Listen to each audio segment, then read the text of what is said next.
All right, so we're going to look at section 7.2.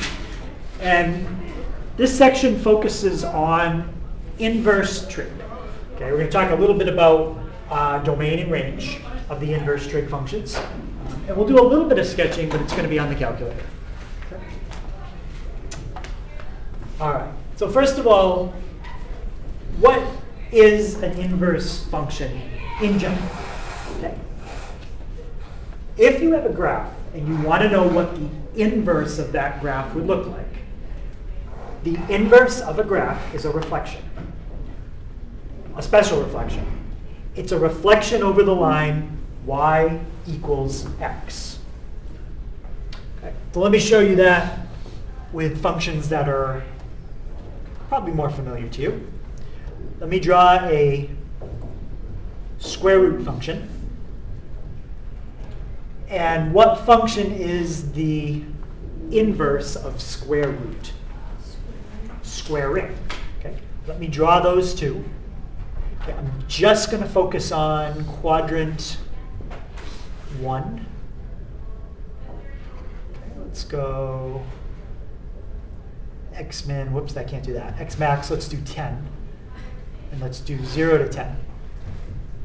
So here's a graph of the square root function and the squaring function. And now what I want to do is graph the line y equals x and show you what happens.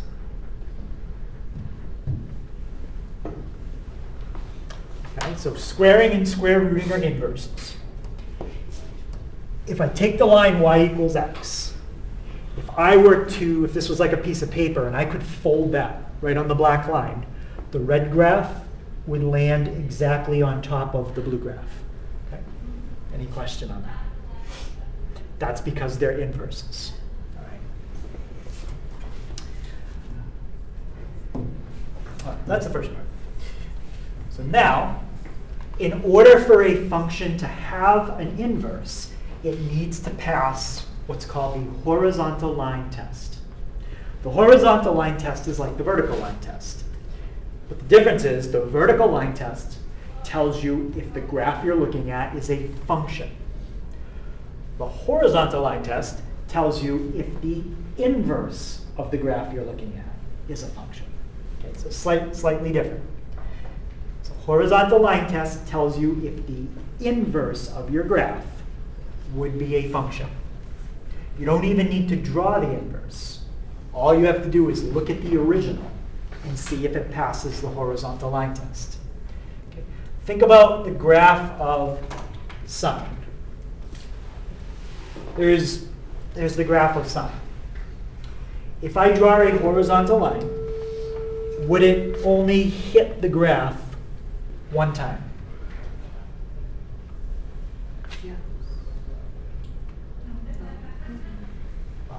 There it would hit 0, but let's actually put it in a better spot. Does the horizontal line hit one time? It hits an infinite amount of times. Well, then that's a problem. Because in order for something to have an inverse, we have to pass the horizontal line test. That graph just failed it. So if that graph fails the horizontal line test, then we technically don't have an inverse. So we're done. We don't have an inverse. We can go home. Yay. No, we're going to fix it. All right? We're going to make it so it does have an inverse. The way we're going to make it so that we do have an inverse is instead of looking at the entire graph, we're only going to look at a section of it. Okay? So we're going to try to find a section that if you put a horizontal line through it, it only hits it one time. Okay? So let's put that. Now let's try like right there. How about that section? No. So if we want to talk about inverse sine, that is not the section to talk about because that fails the horizontal line test. All right, let's keep going. Let's go like more over here. How about that section over there? No, that fails the horizontal line test again. How about, let's try, it's not perfect, but right there. That section works. Okay. No matter where I put this line, it would never hit the graph of sine more than once in that section. What that means is that section passes the horizontal line test, and we can use that section to talk about the inverse, okay, and it'll work. That's not the only section, right? You could probably find another section, maybe something like that. That would have been okay too. But the section that I picked right here, that is the section that's used most often. Okay. All right. So what's the solution then for this graph failing the horizontal line test? We're going to limit what we look at. We're going to restrict the domain to just be between negative pi over 2 and pi over 2. Now we know that sine really goes on forever. But if you want to do inverse trig, you can't think of sine as going on forever. It won't work.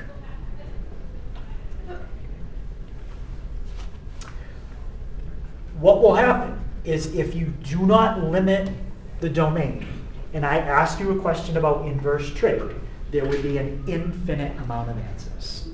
That's a problem. We want to have this narrowed down so there are not infinitely many answers to a problem. By doing that, we are going to ensure that there never will be infinite answers to a problem. In fact, there will only be one answer to the problem. Why one answer? Because in the section that we picked, how many times does the line hit the graph? Once. Only once. And that will be the one answer.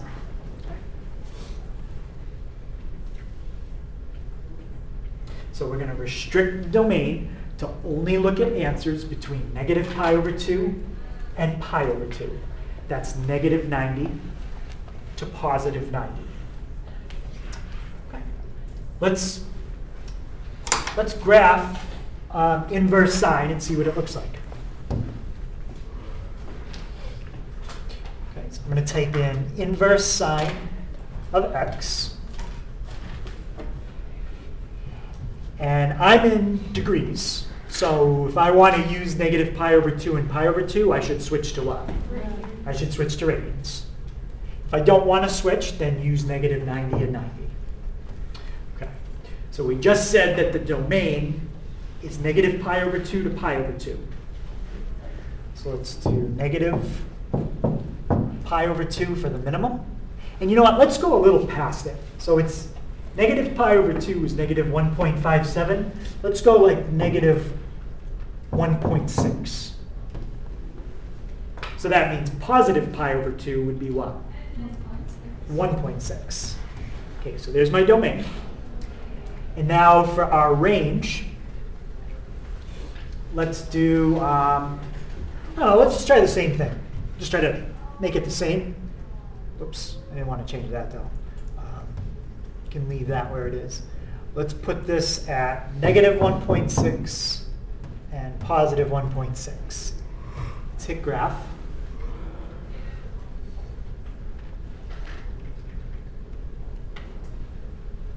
And let me set my scale. Okay, yeah, it's going by ones on both. That's good. Okay. So that is the graph of inverse sine. That's the graph of inverse sine. If you drew in the line y equals x, this one's harder to see, but if you drew in y equals x and you reflected it, you would end up with a sine wave. Or in this case, you'd end up with one section, one small section of the wave. Okay? That's what inverse sine looks like. Any question on what the picture looks like? So let's think a little bit more about this. We restricted the domain of the original function to be between negative pi over 2, which is right here, and positive pi over 2, which is right here. Let's write that down. So for the original, we went from negative pi over 2 pi over 2. That was the domain. What's the range in that section right there? How high and how low does it go?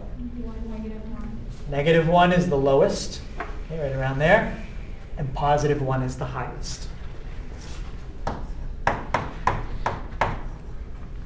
That's for the original. Now, I want to think about the inverse. The inverse is a reflection of that graph. What do you think is going to happen with these two things? They're going to swap. Okay, so when we talk about the inverse, the domain becomes the range, and the range becomes the domain. They swap. So let's look at the inverse. When I talk about domain for the inverse, it's going to be -1 to 1. So the domain for inverse sine is -1 to 1. And if you look at your graph, look at the graph. How far left does it look like it goes? -1. And how far right does it look like it goes? +1. Okay, so that's your domain. And now your range. Okay, look back at the original. What do you think your range for the inverse is going to be? Yep, -π/2 to π/2. So if you can remember the original, you automatically know the inverse because they switch. And again, the reason why they switch is because they are reflections of each other. And they are reflections over that line. Y equals x. That's basically saying turn y into x and turn x into y. That's what y equals x means. Okay, so everything switches places. And that's it. That's the domain and the range for inverse sine.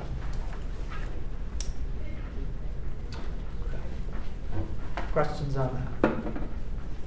Okay. Now, let's think about inverse cosine. I don't have as nice of a sketch, so I'm just going to do it by hand. Inverse cosine would look something like this. And come back that way. What was the section that we looked at before when we did sine? We limited it to be between what and what? -π/2 to π/2. Right, -π/2 to π/2. It's like -90 to 90. On this graph, that would be right there. Okay, this is cosine. If I limit my graph to be between -90 and 90, will a not quite horizontal line cross it just one time in that box? No, that's a problem. -90 to 90 does not work for cosine. Okay? But if we don't limit it, we have an issue because the horizontal line crosses infinitely many times. So we have to limit it somehow. Let me put up a nice picture of cosine. Look a lot better than my sketch. And let's see if we can find a section that we can limit cosine to where it does pass the horizontal line test. Yep. 0 to 2. Okay, so remember how much is each one of these tick marks worth? They're each worth π/2 or 90. So yes. So 0 to π. If we look at that section right there, that section is perfect. Put a horizontal line in. It will never hit more than once inside that red box. Perfect. So that's going to be what we limit the domain to. So for the original, the domain is going to be 0 to pi. And what's the range inside that box? -1 to 1. Now, I'm not really that interested in the original. I'm interested in the inverse. So now let's think about the inverse. When we deal with inverse cosine, what do you think the domain is going to be? -1 to 1. Yep. So for inverse cosine, domain is -1 to 1. And what about the range of the inverse? How high and low is it going to go? 0 to pi. It's going to go 0 to pi. So let's draw inverse cosine and see if that works. So second inverse cosine. Type that in.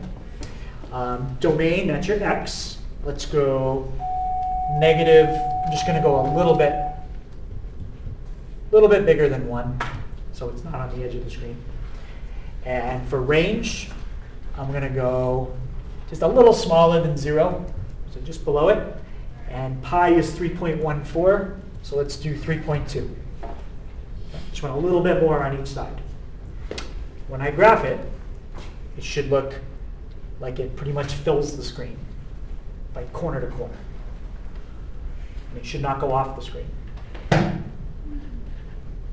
Yeah, perfect. And it stops. I got a little bit of extra just to show you that it doesn't go off the screen. So it goes from -1 to 1, left and right. And it goes from 0 up to just above 3, 3.14.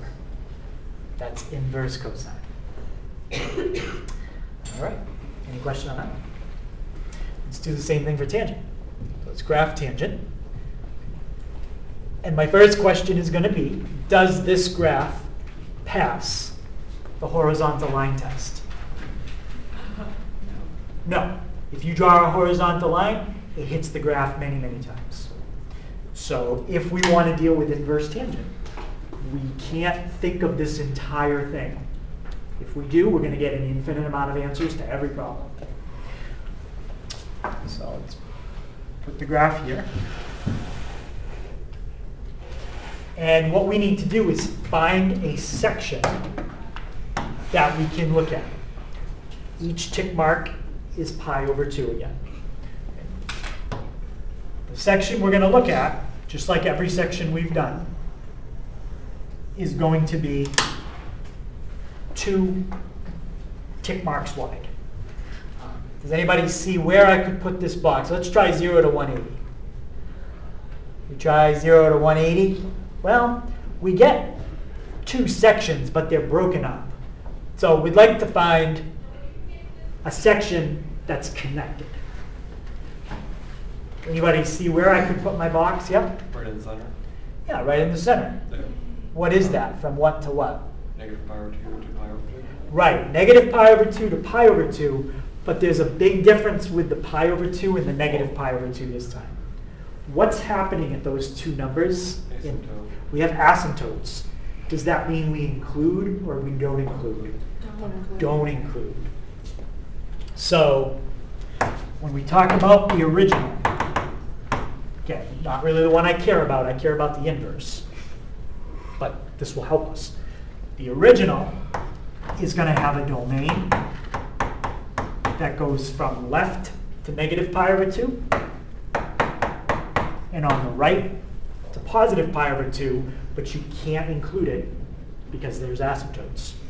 Okay, range. How high and low does the tangent go? Infinity. It's a negative infinity to infinity.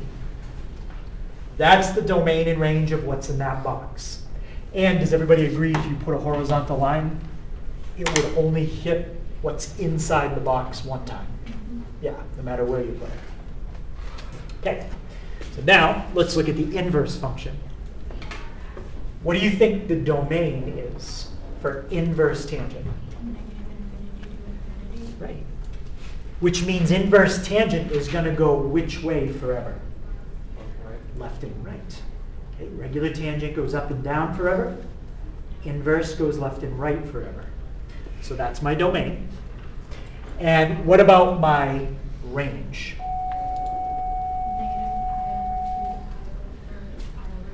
Yep. Negative pi over 2 to pi over 2. Now, one other thing. What kind of asymptotes did we have in this graph right here? Vertical. Vertical. When we draw the inverse, we're going to have horizontal. Right? Everything switches. So instead of having vertical asymptotes, now we've got horizontal. So let me show you that. Let's put in inverse tangent. My domain, I'm just going to do like negative 10 to 10 because it goes forever. My range, I'm going to do negative 2 to 2. So I have some extra.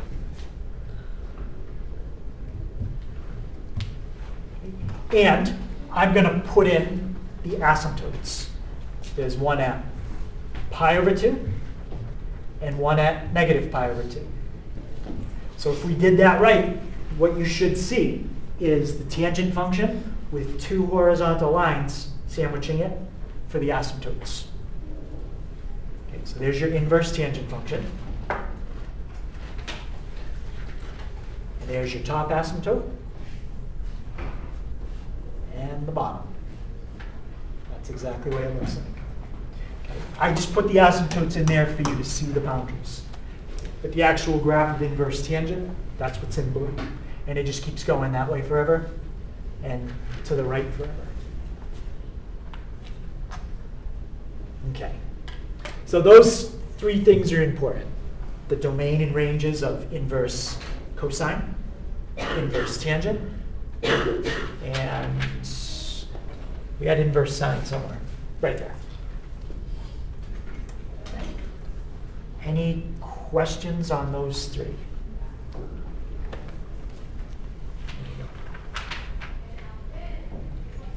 right.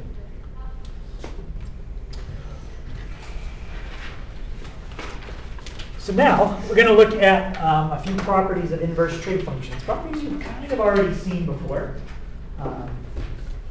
When we did something like this.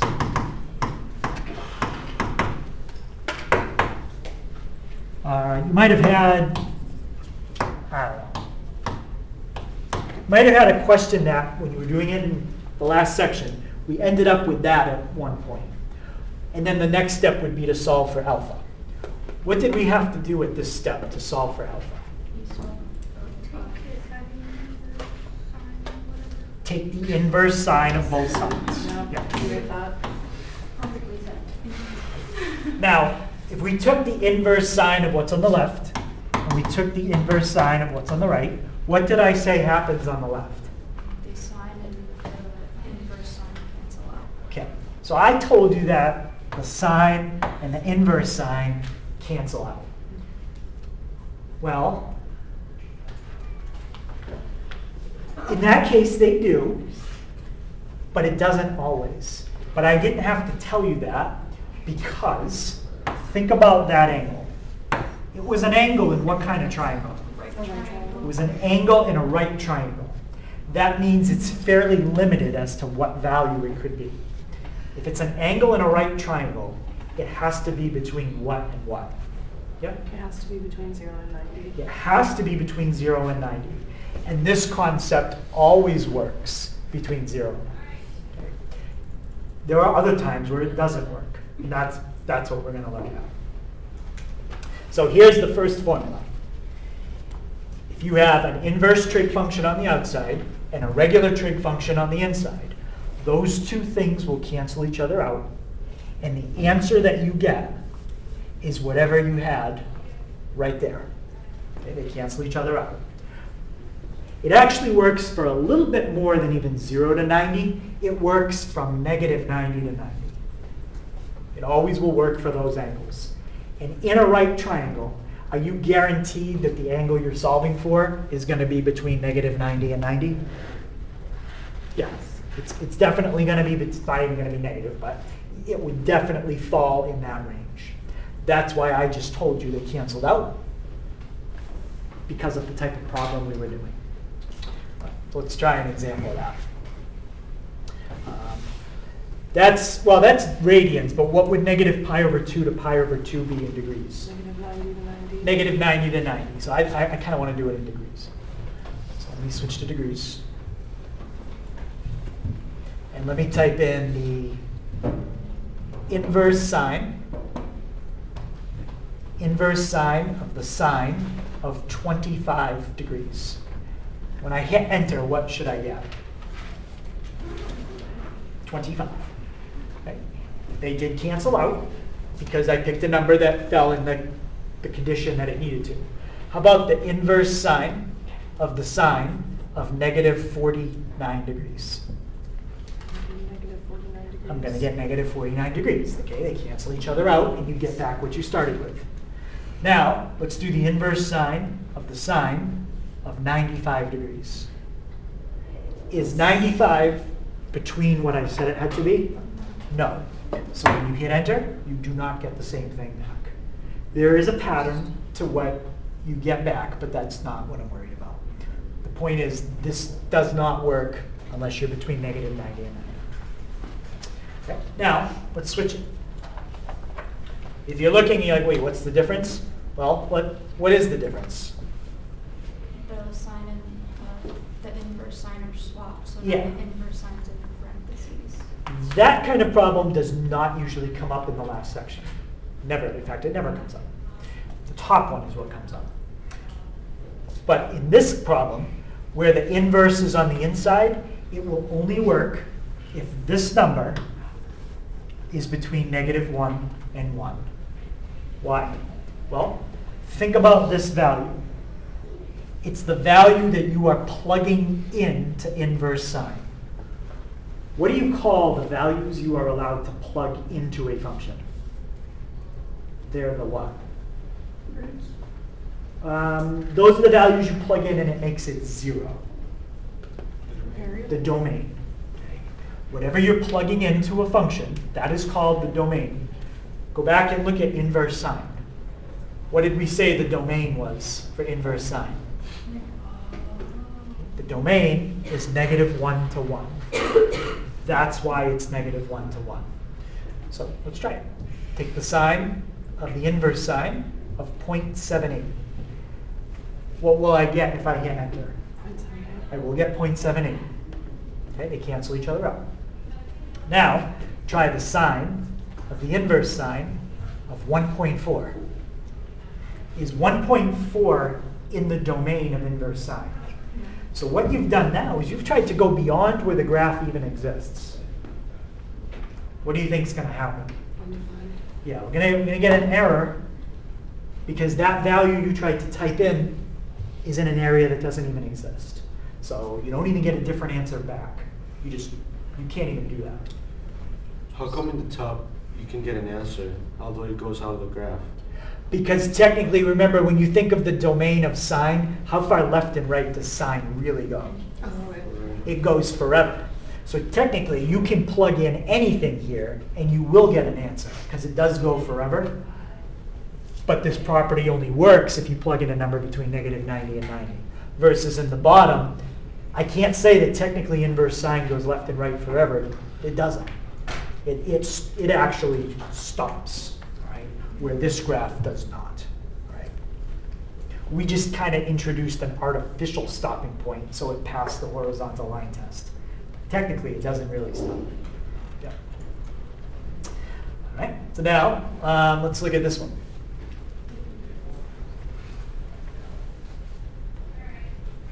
So again, inverse cosine and regular cosine will cancel each other out under the right condition. Let's think of the top one. That's where the inverse is on the outside. This is the kind of problem you would see in the last section. That only works under a certain condition. Think of what we limited the domain of the original to. If you don't remember the domain of the original, think of the range of the inverse for cosine. Yeah? Would it be negative pi to pi? Or 0 to pi? 0 to pi. Okay? That's what we limited the domain of the original to. I go back. Well, the domain of the original was 0 to pi, so the range of the inverse. That's what I said.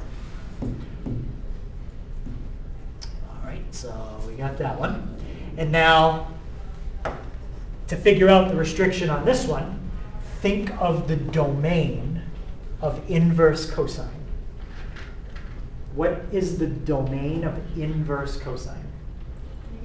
If you don't remember the domain of inverse cosine, think of the range of regular cosine. -1 to 1. It goes from -1 to 1. Yep. So I'm not going to plug in numbers, but you can try them.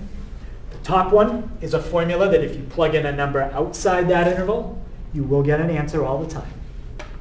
But it only works between 0 and 180, or 0 and pi. Okay, so let's look at this one.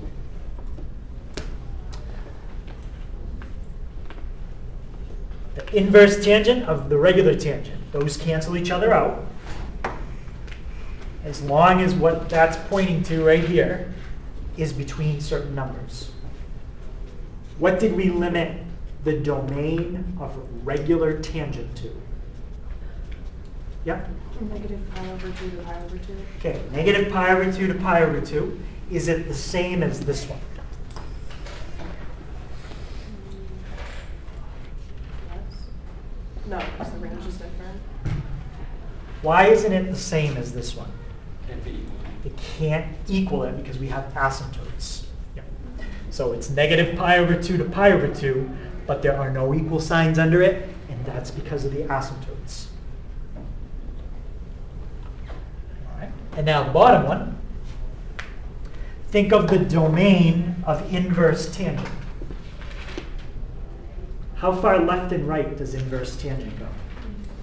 Infinity, all real numbers. That means the bottom formula always works. You can't find a situation where it wouldn't work. Okay, it always works. Type in anything you want. Type in the tangent of the inverse tangent of, pick a number.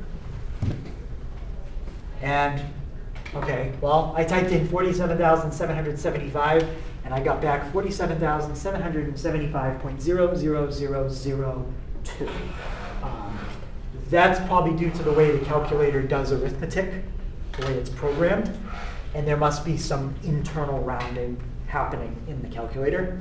But hopefully you can see I basically got the same thing back. If I didn't pick a number that was so big, it probably would have come back exact. Okay. But that's a pretty big number.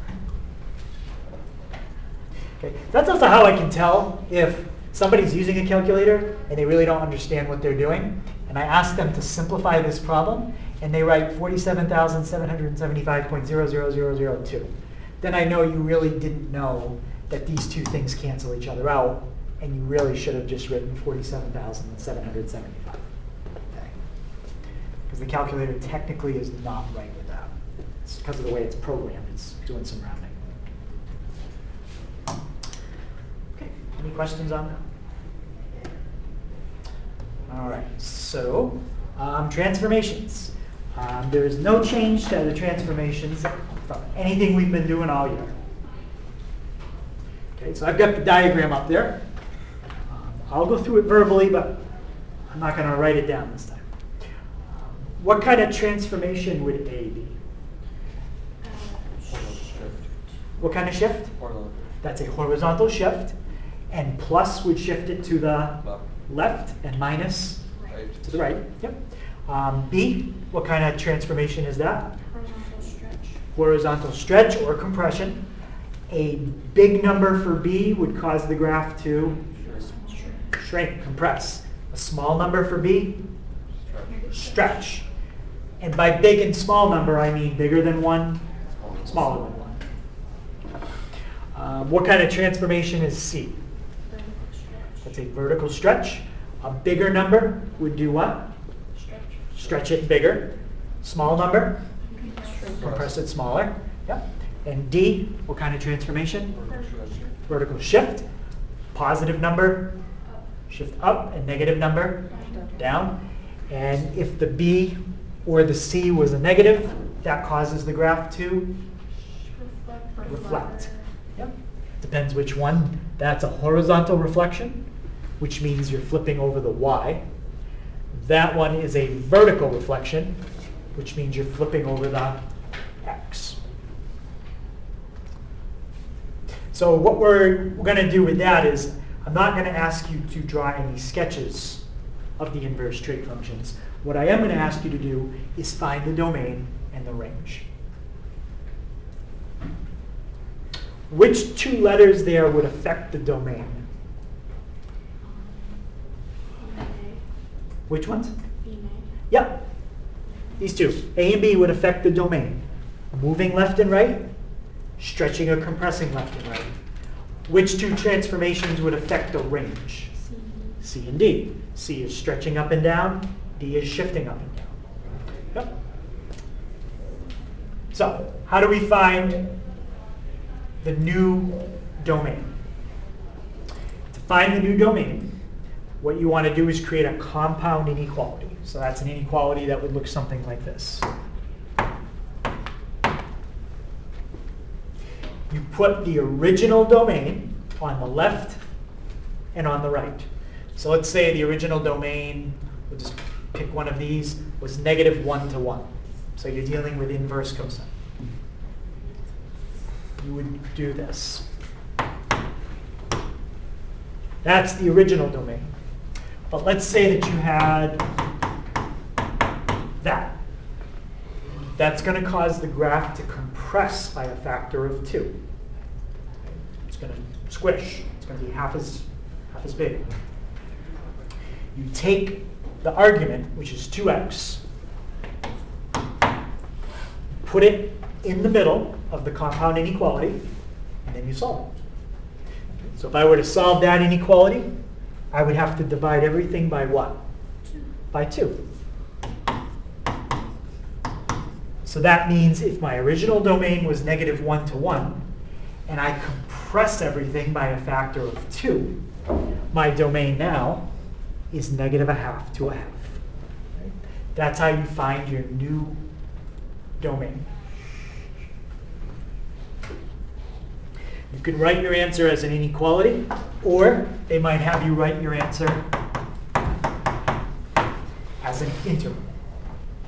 Either way.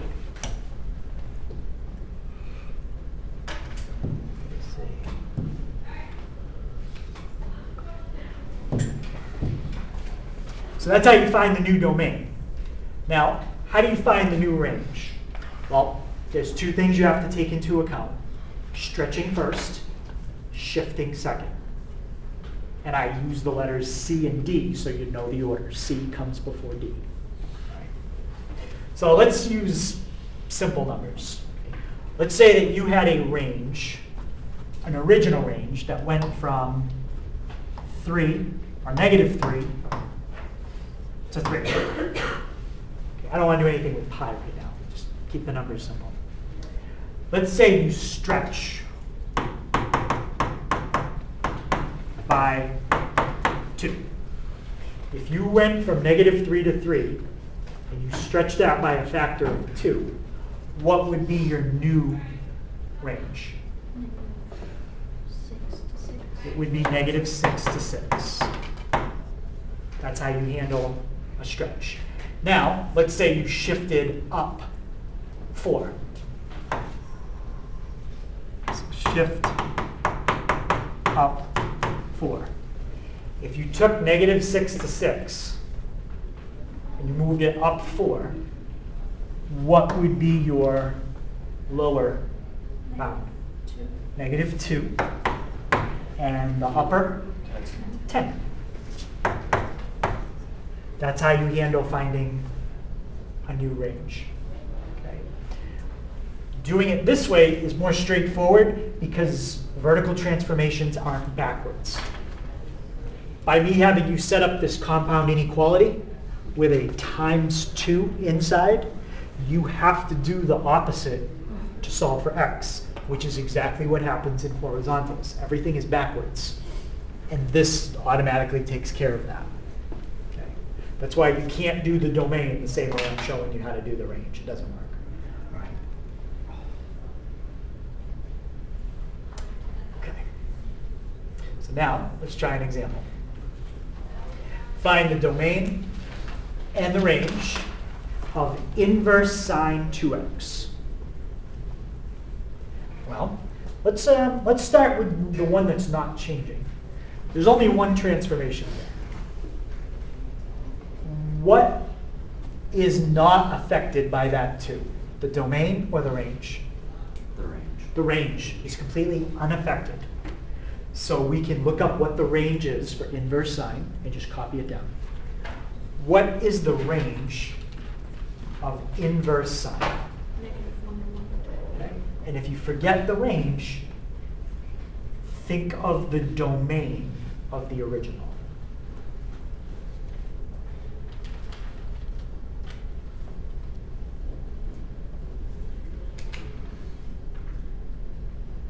What did we have to limit sine to so it passed the horizontal line test? Right. So the range of inverse sine was negative pi over 2 to pi over 2. That is not affected in this problem. Okay. So start with that. Okay, so negative pi over 2 to pi over 2. Now, what, yeah, Can I use the bathroom real quick, please? yeah. I gotta turn this in, by the way, so I got. I'll just wait. Go ahead. Just keep going. Okay. So now the domain. You're going to make a compound inequality. What is the original domain for inverse sine? -1. Including or not including? Including. Including. Yep. So put your inequality symbols down. And what's going to go in the middle? 2x. 2x. Put your argument in the middle. How would you solve when you have a 2 times x in the middle? Right, you do the opposite, right? You divide by 2. So how would I write my new domain as an interval? I see how to do it as an inequality. It's right there. -1/2 to 1/2. Like that? And then you would include them. Yep, we would include them. That's the new domain and range. It's been horizontally compressed by a factor of 2. Any question on that one? All right, let's try this one. Inverse sine of 1/3 x. What is not affected by that 1/3? The range. The range again. What's the range for inverse sine? -pi over 2 to pi over 2.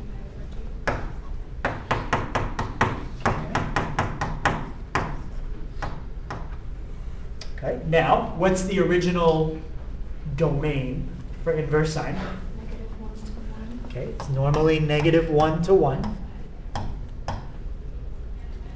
Oops. I'm having trouble right now. I had it right the first time. And now, what do we put in the middle? The 1/3. We put the 1/3 x. Now think about what the 1/3 is going to do. It's going to stretch it 3 times as big. So when we're done, our range should be bigger. How do we get rid of this 1/3? Multiply by 3.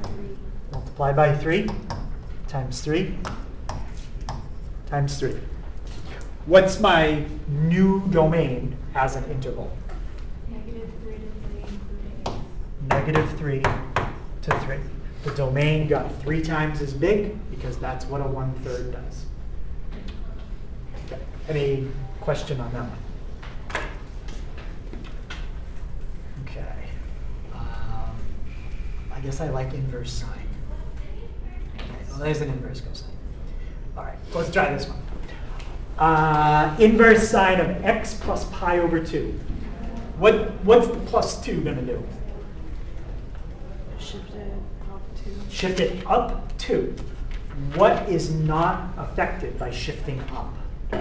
Domain. There's no change to the domain. So what is my domain going to be? -1 to 1.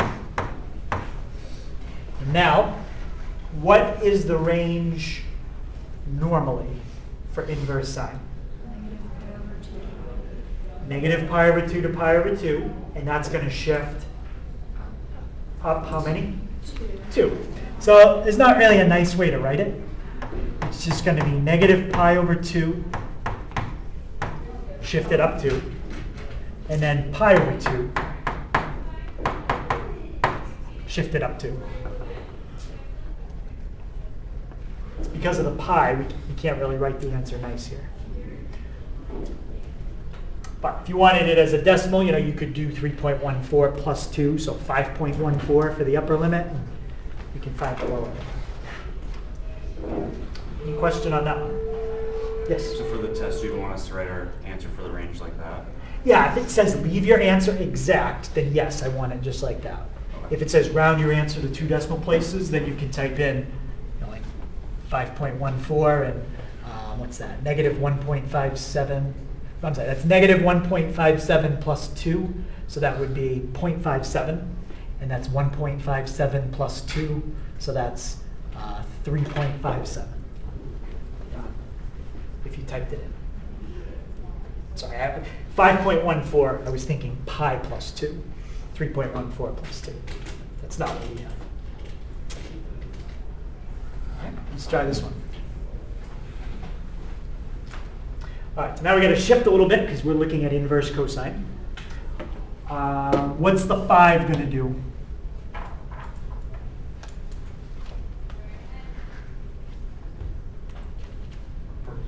Vertical stretch. So there's no change to the domain. Think about what is the domain of inverse cosine. And if you can't remember the domain of the inverse, think of the range of original cosine. -1 to 1. Yep. So there's always a couple ways to think about it. If you can't remember one way, you can think of it a different way. Okay. Now, what is the original range for inverse cosine? 0 to pi. If we make that 5 times as much, 0 to what? 0 to 5 pi. Yep. That's your new range. All right, and let's try one with inverse tangent. When you have inverse tangent, you shouldn't be thinking too hard about the domain. What's the domain for inverse tangent? It's always all real numbers. Doesn't matter how you stretch or shrink that. It goes on forever, and you stretch it, it still goes on forever. Okay. Range. How high and low does inverse tangent go? -1, -pi/2 to pi/2. Be a little bit more specific. without touching. Without, not including them. And we're taking that range and we're doing what to it? Stretching it. Stretching it by 3. 3. So if you stretch that by 3, what would it be? 3 -pi/2 times 3. So -3 pi over 2 Yeah, 3 and then +3 pi over 2. to +3 pi over 2. You have stretched the range to be 3 times as much. Didn't include the endpoints before, doesn't include the endpoints once you stretch it. Okay. Any question on that?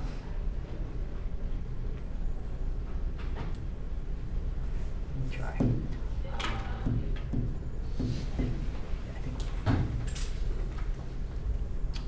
All right, so now here I just want you to identify the transformations. We're not describing domain and range.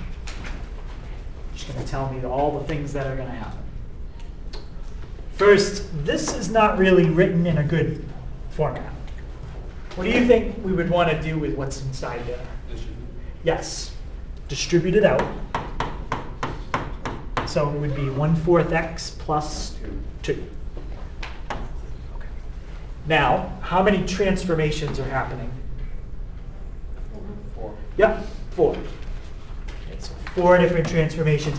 I'm not worried about sketching it. I just want to list the transformations. Okay.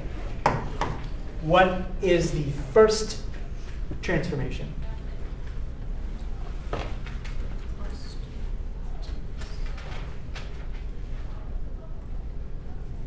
Is it plus 8? So we need a sentence that describes movement. Move is left 2.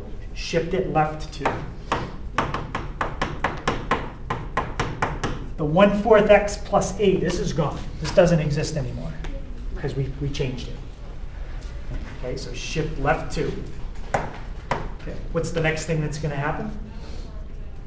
Horizontal stretch. By how much? 4 Yes. Horizontal stretch, by a factor. factor of 4. So that's good. We got to remember those are backwards, and we did. Okay, third thing that's going to happen, vertical stretch by factor of 3. And the last thing, Vertical shift down 5. shift down 5. Okay. Any questions on that?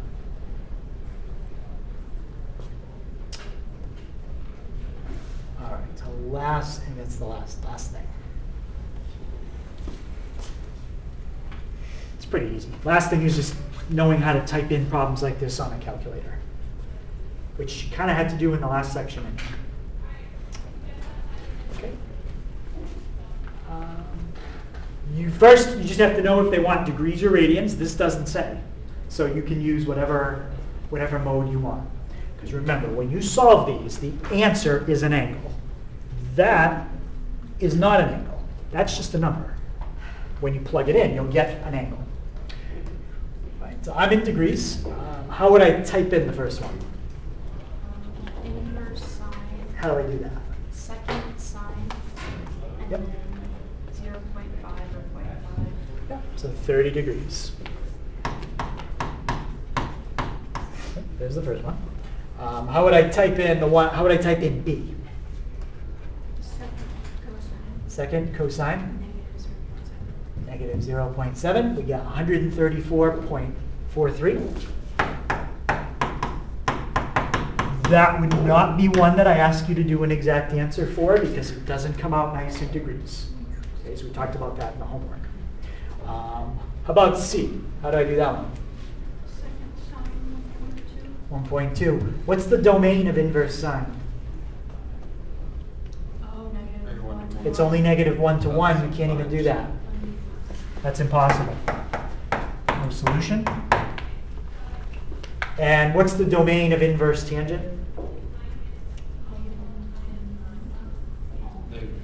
Yeah. All real numbers. So that's definitely going to work. It's just a matter of what you're going to get. 4.3.